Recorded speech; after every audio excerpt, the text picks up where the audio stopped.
Radio live news update. നമസ്കാരം, live news അപ്ഡേറ്റിലേക്ക് സ്വാഗതം.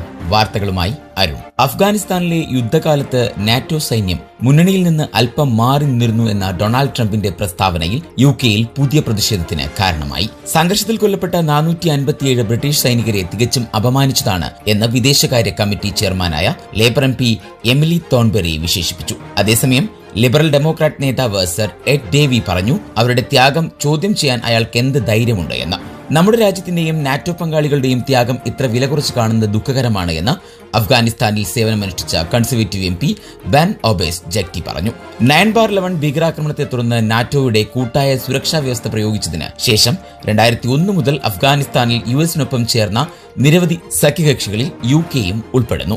നമുക്ക് എപ്പോഴെങ്കിലും അവരെ ആവശ്യമുണ്ടെങ്കിൽ സൈനിക സഖ്യം അമേരിക്കയ്ക്ക് വേണ്ടി ഉണ്ടാകുമെന്ന് തനിക്കുറപ്പില്ല എന്ന് US പ്രസിഡന്റ് വ്യാഴാഴ്ച ഫോക്സ് ന്യൂസിനോട് പറഞ്ഞു. ഞങ്ങൾക്ക് അവരെ ഒരിക്കലും ആവശ്യമില്ലായിരുന്നു, അദ്ദേഹം പറഞ്ഞു. ഞങ്ങൾ ഒരിക്കലും അവരോട് ഒന്നും ആവശ്യപ്പെട്ടിട്ടുമില്ല എന്നും കൂട്ടിച്ചേർത്തു. അവർ അഫ്ഗാനിസ്ഥാനിലേക്ക് കുറച്ച് സൈന്യത്തെ അയച്ചതായി പറയും. അദ്ദേഹം പറഞ്ഞത് അവർ അങ്ങനെ ചെയ്തു, അവർ അല്പം പിന്നോട്ട് മാറി മുൻനിരയിൽ നിന്ന് അല്പം മാറി നിന്നുവെന്നും ചൂണ്ടിക്കാട്ടി. യൂറോപ്പിനും മറ്റ് പല രാജ്യങ്ങളോടും US വളരെ നല്ല രീതിയിലാണ് പെരുമാറിയത് എന്നും അദ്ദേഹം ചൂണ്ടിക്കാട്ടി. ഇത് 2 വഴികളിലേക്കുമുള്ള ഒരു തെരുവായിരിക്കണമെന്നും അദ്ദേഹം പറഞ്ഞു. ഇംഗ്ലണ്ടിലുടനീളം 100 കണക്കിന് അനധികൃത ഡംപുകൾ പ്രവർത്തിക്കുന്നുണ്ടെന്ന് BBC അന്വേഷണത്തിൽ കണ്ടെത്തി. അതിൽ 10,000 ടൺ മാലിന്യമടങ്ങിയ സൂപ്പർ സൈറ്റുകൾ എന്ന് വിളിക്കപ്പെടുന്ന കുറഞ്ഞത് 11 എണ്ണമെങ്കിലും ഉണ്ടാകുമെന്നും പറയപ്പെടുന്നു. 2024-25 700-ലധികം നിയമവിരുദ്ധ ഡംപുകൾ അടച്ചുപൂട്ടി. എന്നാൽ പരിസ്ഥിതി ഏജൻസി പുറത്തുവിട്ട കണക്കുകൾ പ്രകാരം കഴിഞ്ഞ വർഷം അവസാനത്തോടെ ഏകദേശം 517 ഡംപുകൾ ഇപ്പോഴും സജീവമാകുന്നു. ചെഷയറിലെ 2,80,000 ടൺ മാലിന്യ കൂമ്പാരം, ലങ്കാഷെയറിലും കോൺവാളിലുമുള്ള 50,000 ടൺ മാലിന്യ കൂമ്പാരം എന്നിങ്ങനെ 2 മാലിന്യ കൂമ്പാരങ്ങൾ, കെന്റിലെ 36,000 ടൺ മാലിന്യ കൂമ്പാരം, ഓക്സ്ഫോർഡ് ഷെയറിലെ 20,000 ടൺ മാലിന്യ കൂമ്പാരം എന്നിവ ഇതുവരെ നീക്കം ചെയ്യപ്പെടാത്ത ഏറ്റവും വലിയ മാലിന്യ കൂമ്പാരങ്ങൾ ഉൾപ്പെടുന്നു. മിക്ക സ്ഥലങ്ങളും ഗ്രാമപ്രദേശങ്ങളിലാണ്, പലപ്പോഴും മറഞ്ഞിരിക്കുന്നതും കൃഷിഭൂമി ആയിരിക്കേണ്ട സ്ഥലത്തുമാണ്. പലതും സംഘടിത കുറ്റകൃത്യ സംഘങ്ങളാണ് നടത്തുന്നതെന്ന് പോലീസ് പറയുന്നു. മാലിന്യം കൊണ്ടുപോയി കുഴിച്ചിടുന്നതിന് നിയമാനുസൃത ഓപ്പറേറ്റർമാരെക്കാൾ വളരെ കുറഞ്ഞ തുക ഈടാക്കി പണം സമ്പാദിക്കുന്നവരാണ് ഇവർ. മാലിന്യ കുറ്റകൃത്യങ്ങൾ തടയുന്നതിൽ പരിസ്ഥിതി ഏജൻസി പ്രതിജ്ഞാബദ്ധമാണെന്നും നിയമവിരുദ്ധ മാലിന്യ കേന്ദ്രങ്ങൾ ഉണ്ടാക്കുന്ന ദോഷങ്ങളിൽ നിന്ന് ലാഭം നേടുന്നവരെ തടസ്സപ്പെടുത്താൻ എല്ലാ ശ്രമങ്ങളും നടത്തുന്നുണ്ടെന്നും ഒരു പരിസ്ഥിതി ഏജൻസി വക്താവും ചൂണ്ടിക്കാട്ടി. ഇംഗ്ലണ്ടിലുടനീളമുള്ള മാലിന്യ കൂമ്പാരങ്ങൾ വൃത്തിയാക്കുന്നതിന് കാര്യമായൊന്നും ചെയ്യുന്നില്ലെന്ന് പരിസ്ഥിതി പ്രവർത്തകരും സമീപവാസികളും പറയുന്നു. പല കേസുകളിലെയും കുറ്റവാളികളെ ഇതിനകം തിരിച്ചറിഞ്ഞ് നിയമ നടപടി സ്വീകരിച്ചിട്ടുണ്ട് എങ്കിലും ഗ്ലൗഷെയറിൽ 10,000 ടൺ മാലിന്യം ഓവർലെ കരയിൽ തള്ളിയിരിക്കുകയാണ്. ഇപ്പോഴും ഓവർ റൗണ്ട് എബൌട്ടിന് സമീപമുള്ള സ്ഥലത്തേക്ക് എല്ലാ ദിവസവും 30 മുതൽ 50 വാഹനങ്ങൾ പോകുന്നുണ്ടെന്ന് ദൃക്സാക്ഷികൾ പറയുകയും ചെയ്തു. അന്തരിച്ച എലിസബത്ത് രാജ്ഞിയുടെ ദേശീയ സ്മാരകത്തിൽ മുമ്പ് ചിത്രീകരിച്ചതുപോലെ കുതിരപ്പുറത്തിരിക്കുന്നതിന് പകരം നിൽക്കുന്ന ഒരു പ്രതിമ സ്ഥാപിക്കുമെന്ന് സ്മാരക സമിതി പുതുതായി പ്രഖ്യാപിച്ചു. 3 പ്രതിമകളും പാലത്തിനായുള്ള ടിയാര ആകൃതിയിലുള്ള ഗ്ലാസ് ബാലസ്ട്രീഡും ഉൾപ്പെടുന്ന സ്മാരകം മധ്യ ലണ്ടനിലെ ബക്കിംഗ്ഹാം കൊട്ടാരത്തിന് സമീപമുള്ള സെന്റ് ജെയിംസ് പാർക്കിൽ നിർമ്മിക്കാൻ പോകുന്നു. രണ്ടാമത്തെ ചെറിയ ശില്പത്തിന്റെ ഡിസൈനർ കാരൻ ന്യൂമാൻ ആണെന്നും പ്രഖ്യാപിച്ചു. ഒരിക്കൽ മാഡം തുസാഡ്സിൽ വാക്സ് വർക്ക് മോഡലുകൾ നിർമ്മിച്ചിരുന്ന അവർ അതിൽ പ്രിൻസ് ഫിലിപ്പ് ഉൾപ്പെടുന്നു. എന്നാൽ സ്മാരക സമിതിയിൽ നിന്നും ക്യാബിനറ്റ് ഓഫീസിൽ നിന്നുമുള്ള ഒരു അപ്ഡേറ്റിൽ ദി മാളിലെ പ്രധാന പ്രതിമയിൽ മുൻ ചിത്രങ്ങൾ ചിത്രീകരിക്കുന്നത് പോലെ എലിസബത്ത് രാജ്ഞി എഴുന്നേറ്റ് നിന്ന് കുതിരപ്പുറത്ത് കയറുന്നത് കാണിക്കുമെന്നും പറയുന്നു. പദ്ധതികളെക്കുറിച്ച് ചാൾസ് രാജാവിനെ അറിയിക്കുകയും വികസനത്തെക്കുറിച്ച് കൂടിയാലോചിക്കുകയും ചെയ്തിട്ടുണ്ട്. അന്തരിച്ച രാജ്ഞിയുടെ ജന്മശതാബ്ദിയോടനുബന്ധിച്ച് 2026 ഏപ്രിലിൽ അന്തിമ രൂപകൽപ്പന പരസ്യമാക്കും. എന്നാൽ മാളിലെ ഷോക്കേസ് പ്രതിമയുടെ ശില്പിയായ മാർട്ടിൻ ജെന്നിങ്സ് വിശദീകരിച്ചത് കുതിരയെ സ്നേഹിക്കുന്ന രാജാവ് കുതിരസവാരി ചെയ്യുന്നതിനേക്കാൾ നിൽക്കുന്നതായി ഇത് കാണിക്കുമെന്നാണ്. ശ്രദ്ധാപൂർവമായ ഗവേഷണത്തിനും ചിന്തയ്ക്കും ശേഷം രാജ്ഞിയുടെ സ്മാരകത്തിനായുള്ള എന്റെ രൂപകൽപ്പന രാഷ്ട്രത്തലവൻ എന്ന നിലയിലുള്ള അവരുടെ പങ്കിനെ ഊന്നിപ്പറയുകയും വിൻസ്റ്റർ ഹൌസിലെ രാജാക്കന്മാരെയും രാജ്ഞികളെയും നിൽക്കുന്ന സ്ഥാനത്ത് കാണിക്കുന്ന ഒരേ ശില്പ പാരമ്പര്യത്തെ അഭിമാനത്തോടെ പിന്തുടരുകയും ചെയ്യുമെന്ന് ജെന്നിങ്സ് പറഞ്ഞു. ഇനി നാട്ടിലെ വാർത്തകൾ. പ്രതീക്ഷിച്ച പ്രഖ്യാപനങ്ങളില്ലാതെ 2ാം പിണറായി സർക്കാരിന്റെ അവസാന സമ്പൂർണ്ണ ബഡ്ജറ്റ്. തദ്ദേശ തെരഞ്ഞെടുപ്പും നിയമസഭാ തെരഞ്ഞെടുപ്പും മുന്നിൽ നിൽക്കെ ധനമന്ത്രി KN ബാലഗോപാൽ വലിയ പ്രഖ്യാപനങ്ങൾ നടത്തുമെന്ന പ്രതീക്ഷയ്ക്ക് തിരിച്ചടിയായി.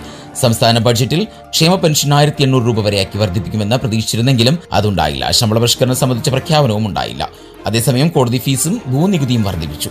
വലിയ പ്രഖ്യാപനങ്ങളില്ലാതെ സംസ്ഥാനത്തെ ധനസ്ഥിതി അനുസരിച്ച് പ്രായോഗികമായ കാര്യങ്ങളാണ് ബഡ്ജറ്റിൽ ഉൾപ്പെടുത്തിയിരിക്കുന്നത്. സംസ്ഥാനം അഭിമുഖീകരിച്ച രൂക്ഷമായ ധനഞെരുക്കത്തിന്റെ തീക്ഷ്ണമായ ഘട്ടം കേരളം അതിജീവിച്ചിരിക്കുന്നു എന്ന ആശ്വാസ വാർത്ത പങ്കിട്ടുകൊണ്ടാണ് ധനമന്ത്രി ബഡ്ജറ്റ് അവതരണം തുടങ്ങിയത്. വികസനവും ക്ഷേമത്തിനും ഊന്നൽ നൽകിയാണ് ധനമന്ത്രി ഇത്തവണത്തെ ബഡ്ജറ്റ് അവതരിപ്പിക്കുന്നത്. അടിസ്ഥാന സൗകര്യ മേഖലയുടെ വളർച്ചയ്ക്കൊപ്പം നിക്ഷേപ സമാഹരണത്തിനും കൂടുതൽ തൊഴിലവസരങ്ങൾ സൃഷ്ടിക്കാനും ബഡ്ജറ്റ് ലക്ഷ്യമിടുന്നുണ്ട്. വിഴിഞ്ഞത്തിന് ഊന്നൽ നൽകിയ ബഡ്ജറ്റ് വയനാടിനെയും കൈവിട്ടില്ല എന്നുള്ളതാണ് ഗുണപരമായ കാര്യം. 2.5 മണിക്കൂറോളം നീണ്ടുനിന്ന ബഡ്ജറ്റിൽ സാമ്പത്തിക ഞെരുക്കത്തിൽ നിന്ന് രക്ഷപ്പെടുന്നതിനുള്ള പ്രഖ്യാപനങ്ങളാണ് കൂടുതലായും ഉൾപ്പെടുത്തിയിരുന്നത്.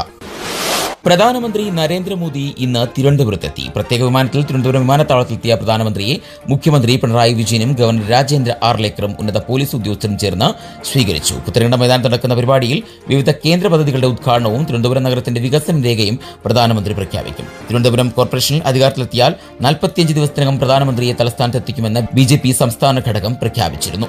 രാവിലെ വിമാനത്താവളത്തിൽ നിന്നും പുത്തരിക്കണ്ടം മൈതാനത്തേക്കുള്ള മോദിയുടെ യാത്ര വൻ റോഡ് ഷോ ആക്കി മാറ്റാനാണ് പാർട്ടി തീരുമാനം. അമൃത് ഭാരത് ട്രെയിനുകളുടെ ഫ്ളാഗ് ഓഫും ഇന്നൊവേഷൻ ടെക്നോളജി ആൻഡ് ഓണർഷിപ്പ് ഹബിന്റെ തറക്കല്ലിടലും പ്രധാനമന്ത്രി നിർവഹിക്കും. കേരളത്തിനുള്ള അതിവേഗ റെയിൽ പാതയും പ്രധാനമന്ത്രി പ്രഖ്യാപിക്കുമെന്ന റിപ്പോർട്ടുകളുണ്ട്. ഔദ്യോഗിക ചടങ്ങിന് ശേഷം കോർപ്പറേഷന്റെ വികസന ബ്ലൂ പ്രിന്റ് പ്രകാശനത്തിനായി സമീപത്തെ പാർട്ടി വേദിയിൽ പ്രധാനമന്ത്രി എത്തും. 25,000-ലധികം പ്രവർത്തകരെ പങ്കെടുപ്പിച്ചുള്ള പൊതുസമ്മേളനമാണ് BJP സംഘടിപ്പിച്ചിരിക്കുന്നത്. പ്രധാനമന്ത്രിയുടെ വരവിനോടനുബന്ധിച്ച് തലസ്ഥാന നഗരിയിൽ ഇന്ന് ഗതാഗത നിയന്ത്രണം ഏർപ്പെടുത്തിയിട്ടുണ്ട്. ഇന്ത്യ ന്യൂസിലാൻഡ് T20 പോരാട്ടങ്ങൾക്ക് ഇന്ന് റായ്പൂരിൽ തുടക്കം. വൈകിട്ട് 7 ആരംഭിക്കുന്ന മത്സരത്തിൽ ജയം തുടരാൻ തന്നെയാണ് ഇന്ത്യ ലക്ഷ്യമിടുക. 5 മത്സരങ്ങളടങ്ങിയ പരമ്പരയിൽ അങ്ങനെ ഇന്ത്യക്ക് തങ്ങളുടെ ലീഡ് ഉയർത്താനുമുള്ള അവസരം കൂടെയാണിത്. എന്നാൽ ആദ്യ മത്സരത്തിലെ തോൽവിയിൽ നിന്നുള്ള ഒരു തിരിച്ചുവരവായിരിക്കും കിവീസിന്റെ ലക്ഷ്യം. ലോകകപ്പിന് മുന്നേയുള്ള ഇന്ത്യയുടെ അവസാന സീരീസ് എന്ന നിലയിൽ പരമ്പരയിലെ നേട്ടങ്ങൾ ഇന്ത്യക്ക് ആത്മവിശ്വാസം പകരുന്നതായിരിക്കും. ഇന്ത്യയുടെ 2 വിക്കറ്റ് കീപ്പർ ബാറ്റർമാരായ സഞ്ജു സാംസണും ഇഷാൻ കിഷനും ആദ്യ മത്സരത്തിൽ നിരാശയായിരുന്നു നൽകിയത്. ഓപ്പണറായി വീണ്ടും അവസരം ലഭിച്ചിട്ടും 7 പന്തിൽ നിന്ന് 10 റൺസ് മാത്രമായിരുന്നു സഞ്ജുവിന്റെ സമ്പാദ്യം. നീണ്ട ഇടവേളയ്ക്ക് ശേഷം T20 മത്സരത്തിനായി കളത്തിലിറങ്ങുന്ന ഇഷാനാകട്ടെ ആകെ അക്കൗണ്ടിൽ ചേർക്കാനായത് 5 പന്തിൽ നിന്ന് 8 റൺസും. അതുകൊണ്ട് തന്നെ ഇരുവർക്കും ഈ രണ്ടാം T20 നിർണായകമാണ്. T20യിലെ സഞ്ജുവിന്റെയും ഇഷാന്റെയും പ്രകടനം കണക്കിലെടുത്തായിരിക്കും ലോകകപ്പിൽ ആര് മൈതാനത്തിറങ്ങും എന്ന ചോദ്യത്തിന് മാനേജ്മെന്റ് ഉത്തരം കണ്ടെത്തുക. 2025-26 ഇന്ത്യൻ സൂപ്പർ ലീഗ് സീസണിൽ Spanish centre forward Youssef Ezzejjari sign ചെയ്തുകൊണ്ട് ഈസ്റ്റ് ബംഗാൾ FC അവരുടെ ആക്രമണ നിര ശക്തിപ്പെടുത്തി.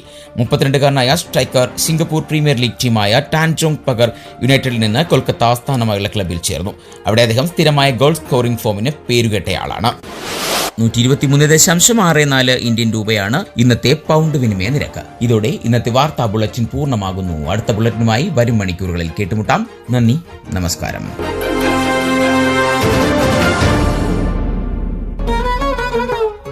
കൂടുതൽ വാർത്തകൾക്കും വിശേഷങ്ങൾക്കുമായി റേഡിയോ ലൈം ആപ്പ് ഡൗൺലോഡ് ചെയ്യൂ. പ്ലേ സ്റ്റോറിൽ നിന്നും ആപ്പ് സ്റ്റോറിൽ നിന്നും.